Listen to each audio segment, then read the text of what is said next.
Hello ಸ್ನೇಹಿತರೆ, ಎಲ್ಲರಿಗೂ ನಮಸ್ಕಾರ. MN ಅಕಾಡೆಮಿ 2062 ವಾಹಿನಿಗೆ ಆತ್ಮೀಯ ಸ್ವಾಗತ. PhD ಆಕಾಂಕ್ಷಿಗಳಿಗೆ ಗುಡ್ ನ್ಯೂಸ್. ನೋಡಿ ಸ್ನೇಹಿತರೆ, 2.5 ವರ್ಷದಲ್ಲೇ PhD ಕೋರ್ಸ್ ಅನ್ನು ನೀವು ಕಂಪ್ಲೀಟ್ ಮಾಡಬಹುದು. ಮೀನ್ಸ್ 2.5 years ಅಲ್ಲೇ ನೀವು PhD ಕಂಪ್ಲೀಟ್ ಮಾಡಲಿಕ್ಕೆ ಪ್ರೊಫೆಸರ್ ವೇಣುಗೋಪಾಲ್ ಸಮಿತಿಯ ಒಂದು ಶಿಫಾರಸುಗಳೇನು, ಅದರಲ್ಲೂ ಮೇನ್ ಇಂಪಾರ್ಟೆಂಟು PhD ಪ್ರಬಂಧ ಮಾರ್ಗಸೂಚಿಗಳು, ಅರ್ಹತಾ ಮಾನದಂಡಗಳು, ಮಾರ್ಗಸೂಚಿಯ ಉದ್ದೇಶವೇನು, ಹಾಗೆ UGC ನಿಯಮಕ್ಕಿಂತ ಪ್ರೊಫೆಸರ್ ವೇಣುಗೋಪಾಲ್ ಸಮಿತಿಯ ಶಿಫಾರಸುಗಳು ಹೇಗೆ ಭಿನ್ನವಾಗಿದೆ, ಕಂಪ್ಲೀಟ್ ಡೀಟೇಲ್ಸ್ ಈ ವಿಡಿಯೋ ಮುಖಾಂತರ ಕ್ವಿಕ್ ಆಗಿ ನೋಡ್ತಾ ಹೋಗೋಣ. ನೋಡಿ, ಕೇವಲ 2.5 ವರ್ಷದಲ್ಲಿ PhD ಪೂರ್ಣಗೊಳಿಸುವುದು. ನೆಟ್ ಅರ್ಹತೆ ಪಡೆದ ಅಭ್ಯರ್ಥಿಗಳು ವರ್ಷದ ಯಾವುದೇ ಸಮಯದಲ್ಲಿ PhDಗೆ ಅರ್ಜಿ ಸಲ್ಲಿಸುವುದು ಸೇರಿ AICTEಗೆ ಅಂದರೆ ಅಖಿಲ ಭಾರತೀಯ ತಾಂತ್ರಿಕ ಶಿಕ್ಷಣ ಪರಿಷತ್ತು ಅಂತ ನಾವು ಕರಿತೀರಿ ಸ್ನೇಹಿತರೆ, ಇದರ ಒಂದು ಹೊಸ ಮಾರ್ಗಸೂಚಿಗಳಲ್ಲಿ ಈ ಒಂದು ಶಿಫಾರಸು ಮಾಡಲಾಗಿದೆ ಅಂತ ಹೇಳಿದರೆ. ನೆಕ್ಸ್ಟ್, ಇದರ ಜೊತೆಗೆ ಇಂಜಿನಿಯರಿಂಗ್ ಮತ್ತು ತಂತ್ರಜ್ಞಾನ ಹಾಗೆ ನಿರ್ವಹಣೆ ಮತ್ತು ವಿನ್ಯಾಸದಂತಹ ತಾಂತ್ರಿಕ ಶಿಕ್ಷಣದಲ್ಲಿನ PhD ಅಥವಾ DSc ಸಂಶೋಧನೆ ಇದೇ ಮೊದಲ ಬಾರಿಗೆ AICTE ಮಾರ್ಗಸೂಚಿ ಪ್ರಕಟಿಸಿರುವಂತದ್ದು ಸ್ನೇಹಿತರೆ. ಆದ್ರೆ ಇಲ್ಲಿವರೆಗೂ UGCಯ ಒಂದು ಮಾರ್ಗಸೂಚಿಗಳನ್ನ AICTE ಅನುಸರಿಸುತ್ತಿತ್ತು. ಆದರೆ ಈಗ ತಾಂತ್ರಿಕ ಕೋರ್ಸ್ಗಳಿಗೆ ಅನ್ವಯವಾಗುವಂತೆ ಬೆಂಗಳೂರು ವಿಶ್ವವಿದ್ಯಾಲಯದ ವಿಶ್ರಾಂತ ಕುಲಪತಿಗಳಾದಂತಹ ಪ್ರೊಫೆಸರ್ KR ವೇಣುಗೋಪಾಲ್ ಅಧ್ಯಕ್ಷತೆಯ ಒಂದು ಸಮಿತಿಯು ಮೊದಲ ಬಾರಿಗೆ ಮಾರ್ಗಸೂಚಿ ಸಿದ್ಧಪಡಿಸಿ ಪ್ರಮುಖ ಶಿಫಾರಸುಗಳನ್ನು ಈಗ ಸೂಚಿಸಿದೆ. ನೋಡಿ, ಮೊದಲನೇದಾಗಿ PhD ಪ್ರಬಂಧ ಮಾರ್ಗಸೂಚಿಗಳು. ಇದರಲ್ಲಿ ತಿಳಿಸಿರುವಂತೆ ಮೇನ್ ಇಂಪಾರ್ಟೆಂಟ್ ಸ್ನೇಹಿತರೆ, ಇದು ಎಲ್ಲೂ ವಿಡಿಯೋವನ್ನ ಸ್ಕಿಪ್ ಮಾಡದೆ ಅಬ್ಸರ್ವ್ ಮಾಡಿ. ನೋಡಿ, PhDಯ ಒಂದು ಪ್ರಬಂಧದ ತಯಾರಿಕೆ ಮತ್ತು ಸಲ್ಲಿಕೆಗೆ ಮಾರ್ಗಸೂಚಿ ಒದಗಿಸಲಾಗಿದೆ. ಪ್ರಬಂಧದ ರಚನೆ, ವಿಷಯಗಳ ಜೋಡಣೆ, ಉಲ್ಲೇಖಿಸುವ ಶೈಲಿ, ಕೃತಿ ಚೌರ್ಯದ ಪರಿಶೀಲನೆ ಮತ್ತು ಆನ್ಲೈನ್ ಸಲ್ಲಿಕೆಗೆ ಕಾರ್ಯವಿಧಿಸುವ ಕುರಿತು ವಿವರವಾದ ವಿಶೇಷಗಳನ್ನು ನೀಡಲಾಗಿದೆ. ಹಾಗೆ ಉನ್ನತ ಗುಣಮಟ್ಟದ ಮತ್ತು ಪಾಂಡಿತ್ಯಪೂರ್ಣ ಸಮಗ್ರತೆಯನ್ನು ಖಚಿತಪಡಿಸುವ ಜೊತೆಗೆ ಪ್ರಬಂಧದ ಗಾತ್ರವು ನೋಡಿ ಕನಿಷ್ಠ 100ರಿಂದ ಗರಿಷ್ಠ 400 ಪುಟ ಹೊಂದಿರಬೇಕು. It's very important. ನೋಡಿ ಸ್ನೇಹಿತರೆ, ಪ್ರಬಂಧದ ಗಾತ್ರವು ಕನಿಷ್ಠ 100ರಿಂದ ಗರಿಷ್ಠ 40 ಪುಟ ಹೊಂದಿರಬೇಕು.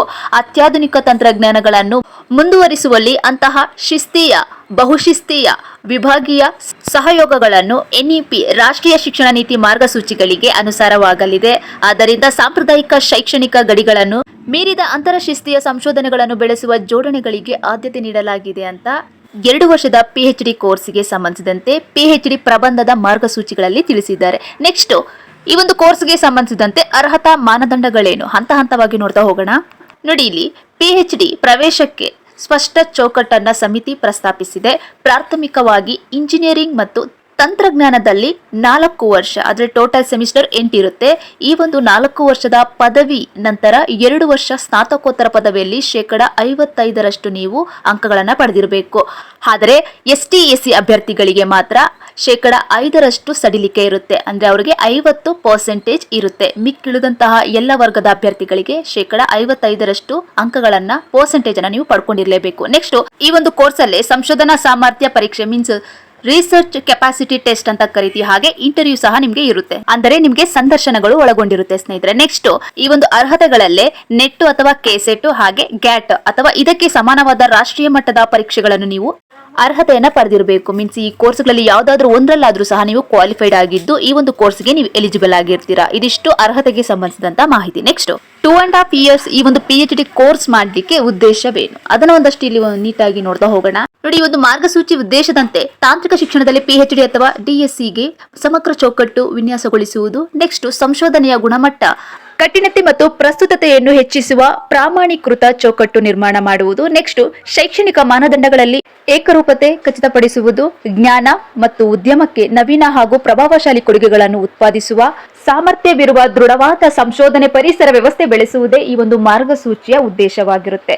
ನೆಕ್ಸ್ಟ್, AICTEಗೆ ಮೊದಲ ಬಾರಿಗೆ PhD ಮಾರ್ಗಸೂಚಿ ಸಿದ್ಧಪಡಿಸಲಾಗಿದ್ದು ಗುಣಮಟ್ಟದ ಸಂಶೋಧನಾ ದೃಷ್ಟಿಯಿಂದ ಹಲವು ವಿಚಾರಗಳಲ್ಲಿ ಈಗ UGCಗಿಂತ ಸಾಕಷ್ಟು ಬದಲಾವಣೆ ಇಲ್ಲಿ ಮಾಡಲಾಗಿದೆ. ಇಲ್ಲಿ ನಿಮ್ಗೊಂದಷ್ಟು ಕ್ಲಾರಿಟಿ ಸಿಗುತ್ತೆ ಸ್ನೇಹಿತರೆ.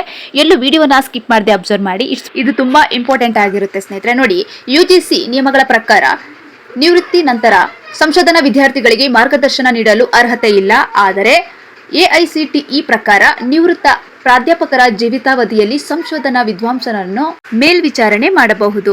ಹಾಗೆ ನೆಕ್ಸ್ಟ್, UGCಯಲ್ಲಿ PhDಯನ್ನ ಪೂರೈಸಲಿಕ್ಕೆ ಕನಿಷ್ಠ 3 ವರ್ಷ ಬೇಕಾಗಿತ್ತು. ಆದ್ರೆ ಈಗ ಇಲ್ಲಿ 2.5 ವರ್ಷಗಳಲ್ಲಿಯೇ ಪ್ರಬಂಧ ಸಲ್ಲಿಸಬಹುದು.